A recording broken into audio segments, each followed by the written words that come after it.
दुनिया में अक्सर टीमें मैच जीतने के लिए खेलती हैं, लेकिन एक टीम ऐसी भी थी जो जीतने से पहले ही अपनी औकात भूलकर नागिन डांस शुरू कर देती है। जी हां, हम बात कर रहे हैं बांग्लादेश की।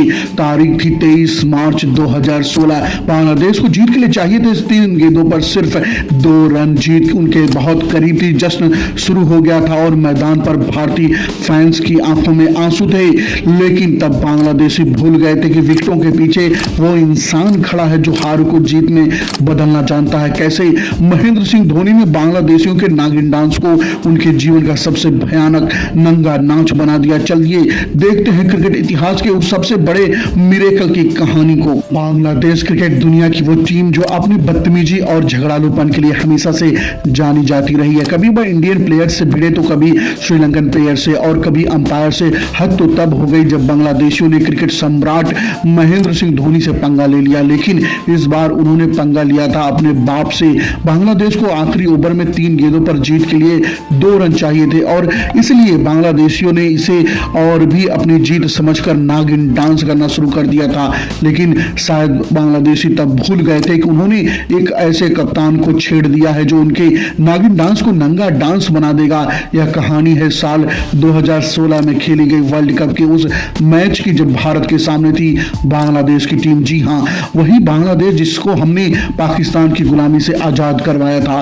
उस लड़ाई में 90 हज से ज्यादा पाकिस्तानी सैनिकों ने हिंदुस्तान की जाबाज सेना के सामने सरेंडर कर दिया था।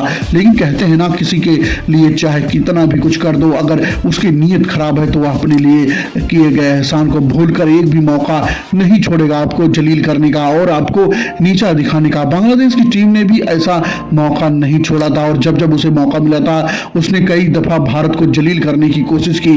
फिर चाहे महेंद्र सिंह धोनी के बालों को पकड़कर फोटो एडिट कर वीडियो वायरल करना हो या फिर हमारे अंडर 19 के लड़कों के साथ बदतमीजी कर मारपीट पर उतर जाना हो। टॉस जीतने के बाद ठीक ऐसा ही गुरूर लेकर बांग्लादेश की टीम भारतीय टीम को बल्लेबाजी करने को कहती है। भारत की तरफ से रोहित शर्मा के साथ शिखर धवन भारतीय पारी की शुरुआत करने आते हैं, जहां शुरुआत में उन्हें काफी स्ट्रगल करने को देखा जाता है और बेहद धीमी शुरुआत के कारण भारत शुरू के 2 ओवर में सिर्फ 9 रन और अपने पहले 5 ओवर में 6 के एवरेज से भी कम मात्र 28 रन स्कोर बोर्ड पर लगा पाता है। लेकिन अगले ही ओवर में रोहित शर्मा अपना रौद्र रूप दिखाते हैं। 4 गेंदों में 13 रन बनाने के बाद 5वीं बॉल के बाद झटका लेकर आती है और रोहित शर्मा मारने की कोशिश में कैच आउट हो जाते हैं।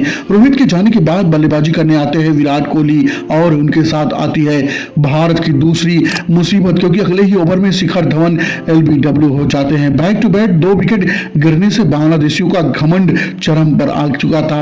विराट और रैना तो भारतीय पारी को आगे बढ़ा रहे थे, पर बांग्लादेशी बॉलर ने इन दोनों खिलाड़ियों को बड़ा शॉट खेलने से रोक कर रखा था, जिस पर रिजल्ट के तौर पर 10 ओवर की समाप्ति तक भारत 2 विकेट खोकर सिर्फ 56 रन ही बना सका था। लेकिन 11वें ओवर से भारतीय बल्लेबाजों ने बड़े शॉट लगाने चालू कर दिए और सुरेश रैना ने इस ओवर में 2 लगाकर रन रेट बढ़ाने की कोशिश की।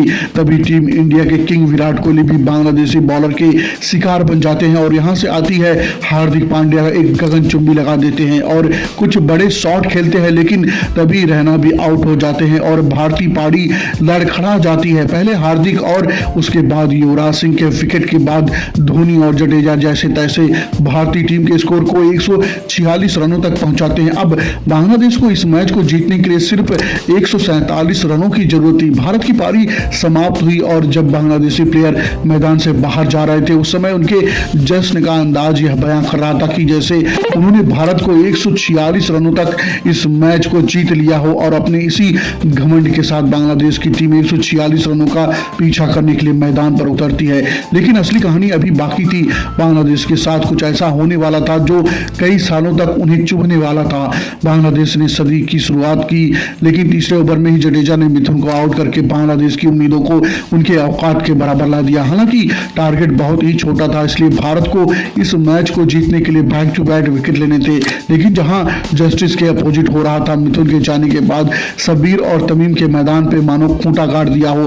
दोनों बांग्लादेशी बल्लेबाज तेजी से रन बनाते हुए भारत को मानो इस मैच से बाहर कर देना चाहते थे। मात्र 7 ओवर में ही बांग्लादेश ने 1 विकेट खोकर 55 रन बना लिए थे। ऐसे में कप्तान महेंद्र सिंह धोनी बांग्लादेश की इस जोड़ी को तोड़ने के लिए रविंद्र जडेजा को बॉलिंग अटैक पर लाए और जडेजा ने भी धोनी के भरोसे पर खरा उतरते हुए अपने ओवर की चौथी बॉल पे ही तमीम को आउट करके पवेलियन का रास्ता दिखा दिया। जडेजा ने तमीम को डिसीव कर दिया और धोनी ने स्टंप करने में कोई गलती नहीं की। हालांकि दूसरी तरफ बल्लेबाजी कर रहे सभी लगातार चौके पर लगा रहे थे और बांग्लादेश फैंस जीत की खुशी में पागल हो रहे थे।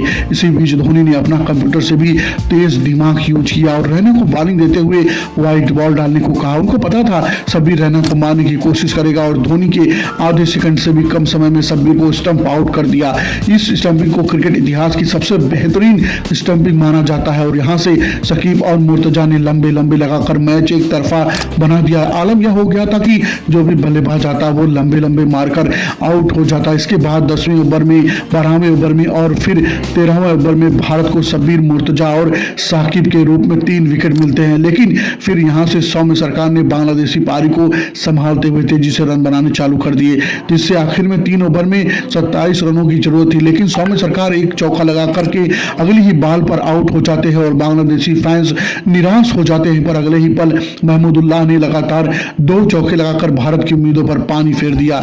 अब बांग्लादेश को आखिर के 12 बॉल पर 17 रनों की जरूरत थी। वैसे तो 19वां ओवर भारत के लिए ज्यादातर मौके पर मनहूस ही साबित हुआ था, लेकिन यहाँ बुमराह ने शानदार गेंदबाजी की और अब बांग्लादेश को आखिरी 6 बॉल पे 10 रन चाहिए थे। यहाँ से महेंद्र सिंह धोनी ने अपने जीवन का एक्सपीरियंस पूरा झोंक दिया और एक एक फील्डर को अपनी सोची समझी साजिश और रणनीति के तहत सेट कर दिया और बॉल दे दी हार्दिक पांड्या को। लेकिन पांड्या की दूसरी बॉल पे मुस्तफा फजर ने चौका जड़कर रिकॉर्ड रन को 4 बॉल पे 6 रनों पे दिया और यहाँ से अगली बॉल पे एक और चौका जड़ मानो सब कुछ खत्म कर दिया हो। मुस्तफिर रहमान चौका मारते हुए खुशी से नाचने लगता है। अब बांग्लादेश को इतिहास बनाने के लिए 3 गेंदों में मात्र 2 रनों की जरूरत थी और यहाँ से एक सिंगल भी मैच को ड्रा करने के लिए काफी था। यहाँ पर धोनी ने एक बार फिर से पांड्या से बात की और फील्ड को दोबारा सेट किया और चौथी बॉल पे मुस्तफिर ने ठीक शॉट वही मारा जहां धोनी ने धवन को सेट करके रखा था। बॉल सीधे धवन के हाथों में जा गिरी, पर अभी भी बांग्लादेश को 2 बॉल पे ड्रॉ के लिए 1 रन और जीत के लिए 2 रन चाहिए थे। ओवर की 5वीं बॉल पर महमूदुल्लाह बड़ा शॉट खेलने गया और यहाँ जडेजा महमूदुल्लाह के लिए काल बनकर खड़े थे। पिछली 2 गेंदों पर भारत को लगातार 2 विकेट मिलने से ही अब आखिरी बॉल पे बांग्लादेश को ड्रॉ करने के लिए 1 रन की और जीत के लिए 2 रन बनाने थे। रोमांच का लेवल चरम पर आ चुका था।